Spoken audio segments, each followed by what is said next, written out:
സൂര്യതയെ പറഞ്ഞാൽ പ്രസവിക്കണോ പറഞ്ഞാൽ സൃഷ്ടിക്കണോ എന്നർത്ഥം. മനസ്സിലായോ? അതായത് ഭഗവാൻ അധ്യക്ഷനായിട്ടിരിക്കുമ്പം പ്രകൃതി ഈ കണ്ടതിനൊക്കെ അങ്ങനെ സൃഷ്ടിക്കണോ എന്ന് പറഞ്ഞാൽ ഭഗവാന്റെ സാന്നിധ്യത്തിൽ ഇതൊക്കെ നടക്കണമെന്നാണ് പറഞ്ഞത്. അപ്പോൾ ഭഗവാന്റെ ആ ചൈതന്യം എന്ന് വേറെയാണ്, പ്രകൃതി എന്ന് പറയുന്നത് വേറെയാണ്. പ്രകൃതി പ്രവർത്തിക്കില്ല. ഈ ബോധ്യം ഇത്രയും മനസ്സിലായില്ലേ? പ്രകൃതി ജഡാത്മികയാണ്, അത് പ്രവർത്തിക്കില്ല.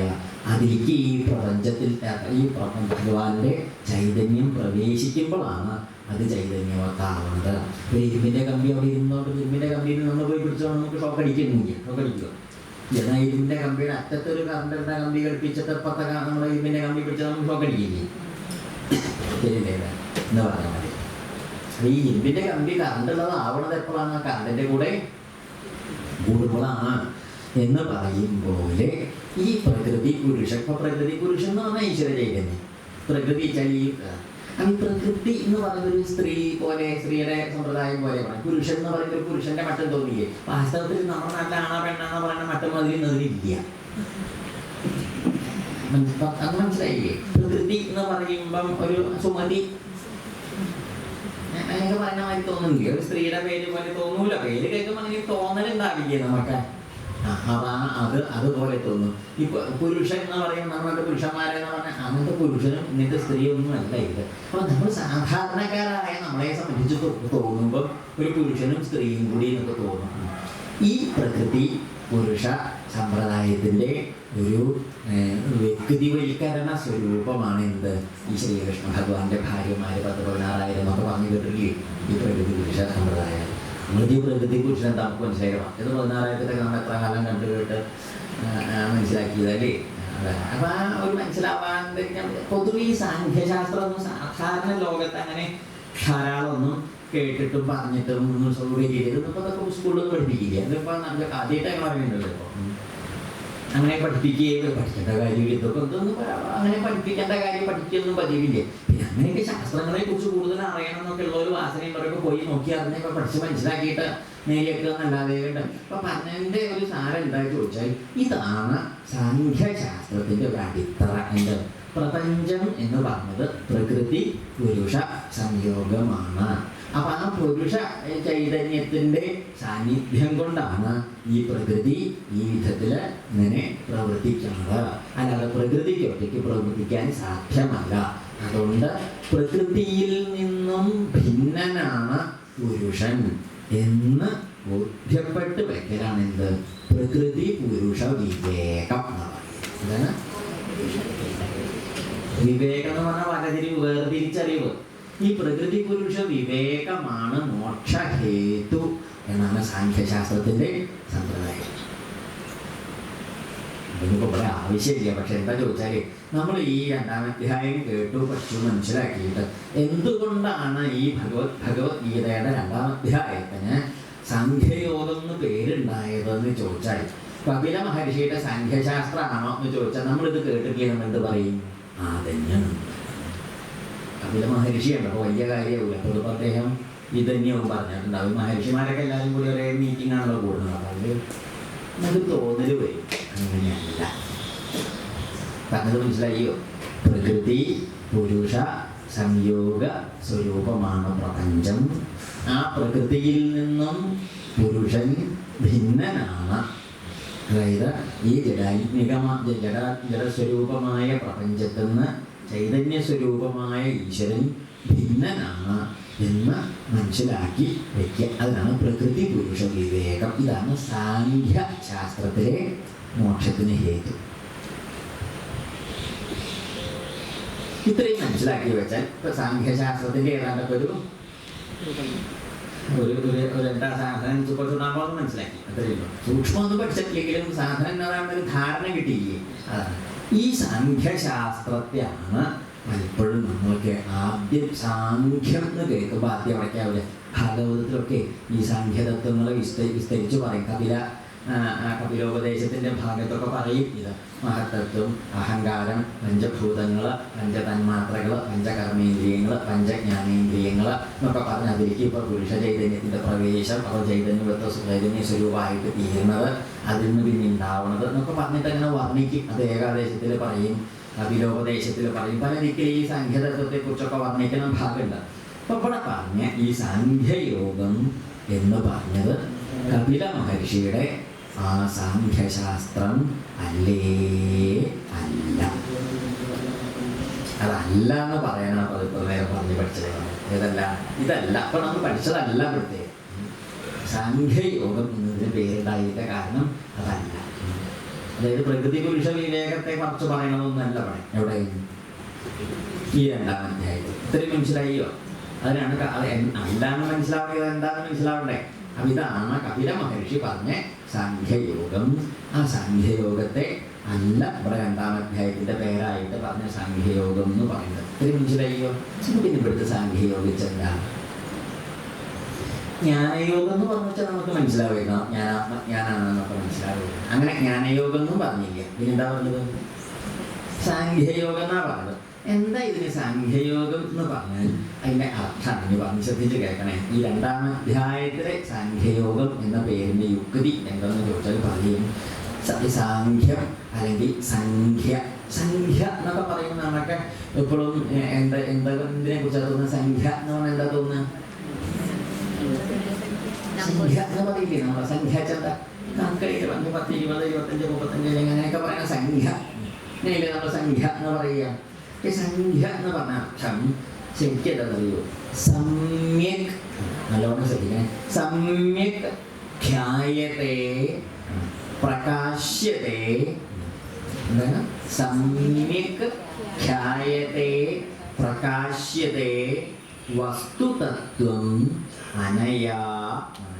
അതിൻ്റെ വിഷ്ണുവിനെ പറ്റി സമ്യക്. സമ്യക് പറഞ്ഞാൽ നന്നായിട്ട്, വളരെ നന്നായിട്ട്. സമ്യക് ഖ്യായതേ. സമ്യക് ഖ്യായത. ഖ്യായത എന്ന് പറഞ്ഞാൽ അറിയിക്കുക, നമുക്ക് മനസ്സിലാക്കിച്ചു തരാം.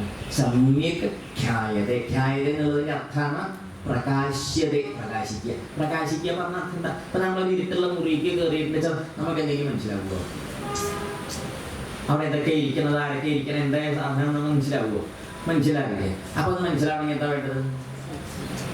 ഒരാൾ പറഞ്ഞാൽ മതിയില്ല, വടക്കേ ഭാഗത്തേക്ക് ഇത്രയ്ക്ക് തിരിഞ്ഞാൽ അവിടെ മേശയുണ്ട്, പ്രത്യേകിച്ച് അങ്ങനെ പറഞ്ഞാൽ മനസ്സിലാവില്ലേ അതിൻ്റെ ഉള്ളിലുള്ളത്? വീട്ടിലുള്ള മുറിയിൽ എന്തൊക്കെ സാധനം ഉണ്ടെന്ന് നമുക്ക് അറിയാമെന്നുള്ളതല്ലേ? ഒരാളെ പ്രത്യേകം പ്രസംഗിച്ചാൽ പോലെ, ലിസ്റ്റ് തന്നാലും പോരാ. അപ്പം എന്താ വേണ്ടത്? നമുക്ക് ലിസ്റ്റും പ്രസംഗമൊന്നും നമുക്ക് വേണ്ട, ലൈറ്റിട്ട് അറിയാൻ പോയാൽ മതി. ബാക്കി നമ്മൾ കണ്ടോളാം. ശരിയല്ലേ? അതാണ്. അപ്പം പ്രകാശം ഉണ്ടായാൽ നമുക്ക് വിശദീകരണത്തിൻ്റെ ആവശ്യം ഇല്ല. നമുക്ക് ഈശ്വരൻ തന്ന വിദ്യയോട് നമ്മൾ എന്ത് മനസ്സിലാക്കും? അതാണ് സമ്യക് ഖ്യായതേ. ഖ്യായതേ പറഞ്ഞാൽ നമുക്ക് പ്രകാശ്യത. പ്രകാശ്യത നമുക്ക് എന്താ വെളിച്ചായി കിട്ടുന്നു? മനസ്സിലായില്ലേ? അപ്പം സമ്യക് ഖ്യായതേ പ്രകാശ്യതേ, നന്നായിട്ട് നമുക്ക് പ്രകാശിച്ച് കിട്ടുക. എന്ത്? വസ്തുതത്വം. വസ്തുതത്വം അനയാ. അപ്പൊ വസ്തുതത്വത്തെ നന്നായിട്ട് നമ്മൾക്ക് പ്രകാശിപ്പിച്ചു തരുന്നതാണ് എന്ത്? അതെ, അതിൻ്റെ പേരാണ് എന്താ? ഇത് അതിന് സംഖ്യ എന്ന് പറയും. സംഖ്യ. സമ്യക് ഖ്യായതേ പ്രകാശ്യതേ വസ്തുതത്വം അനയാ ഇതി സംഖ്യ. ഈ സംഖ്യ എന്ന് പറയുമ്പോൾ വസ്തുതത്വത്തെ ശരിയായിട്ട് പ്രകാശിപ്പിച്ചത് എന്നാണ്. ഇപ്പൊ പറഞ്ഞത് അവിടെ ഇരിക്കട്ടെ. ദേശം നമ്മുടെ നാട്ടിലത്തെ കണക്ക് പറയുക. നമ്മുടെ നാട്ടിലെ സംഖ്യ പറയില്ലേ? നമ്മൾ ഓരോ സംഖ്യ പറയില്ലേ? പലജാതി സംഖ്യകൾ പറയില്ലേ നമ്മൾ? ഈ സംഖ്യാചന്ത നമ്മളും സാധാരണ ലോകത്ത് മനസ്സിലാക്കിയ സംഖ്യാചന്ത പറയില്ലേ? ലോട്ടറി കിട്ടിയ സംഖ്യ, എത്ര കോടി കിട്ടി എന്നൊക്കെ പറഞ്ഞുള്ള കാണാൻ കുന്തി വരും. എന്ത് അങ്ങനെ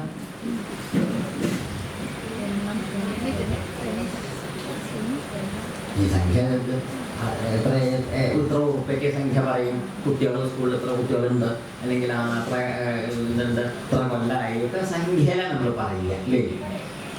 ചെന്താണ് സംഖ്യ ചെന്താണ് സംഖ്യ ചെന്താണ്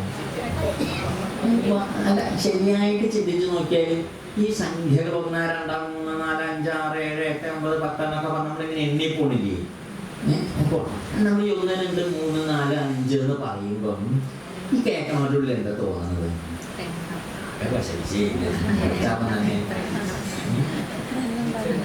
ഇത് നമ്മൾ ചിന്തിക്കാത്ത സാധനങ്ങളാണ്. 1 2 3 4 5 6 എന്നൊക്കെ നമ്മൾ എത്ര കാലം ആയി തുടങ്ങിയത്? അങ്ങനെയൊക്കെ അപ്പൊ അങ്ങനെ എണ്ണുമ്പോൾ നമ്മൾക്ക് എന്താ തോന്നുന്നത്? ഇപ്പൊ വെറുതെ പറഞ്ഞ 1 2 3 എണ്ണുമ്പോ ഇവിടെ 100 ആളുണ്ട്, 100 ആൾക്ക് എന്താ തോന്നുന്നത്? എന്തിന്റെ രൂപ തോന്നുന്നത്?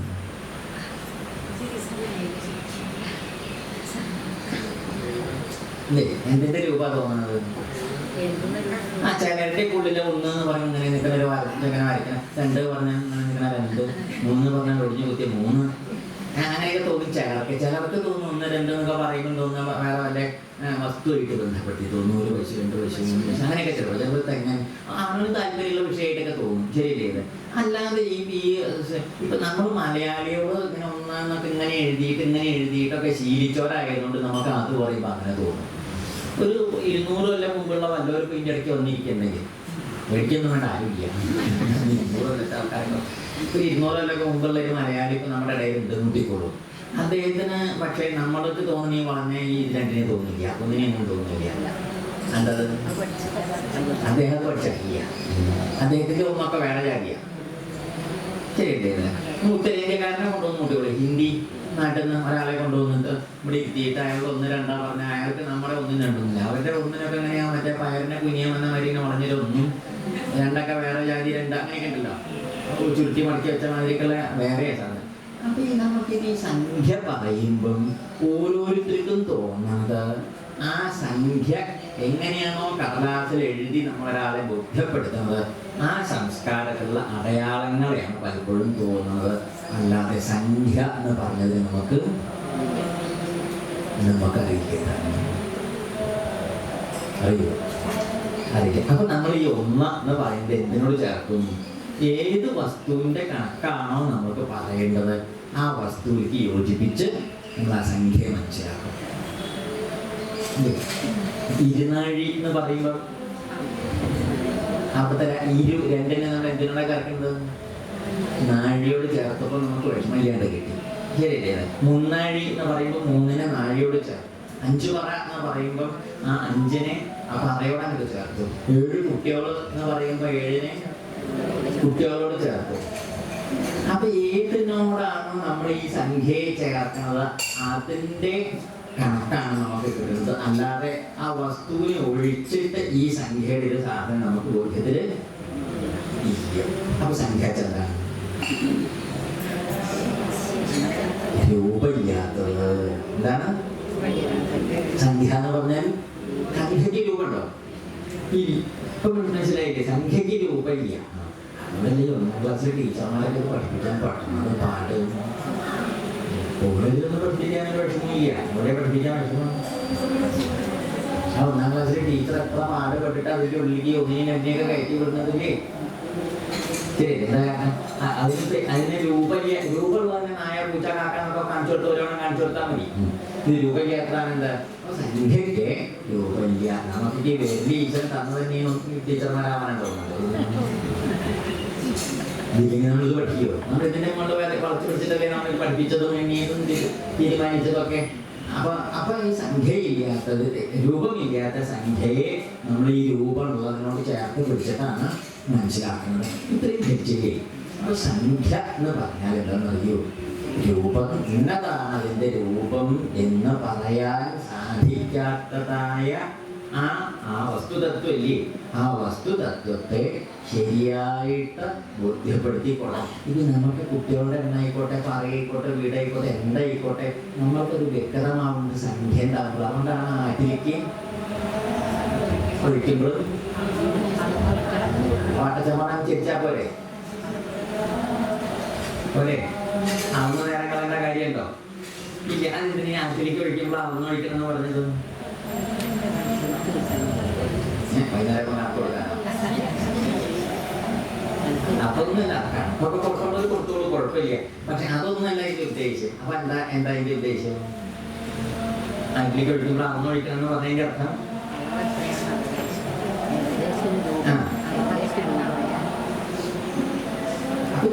നമ്മൾക്ക് ഈ രൂപമില്ലാത്തതിനൊക്കെ ഒരു രൂപം ഉണ്ടാക്കുന്നത് സാധനം എന്ത്?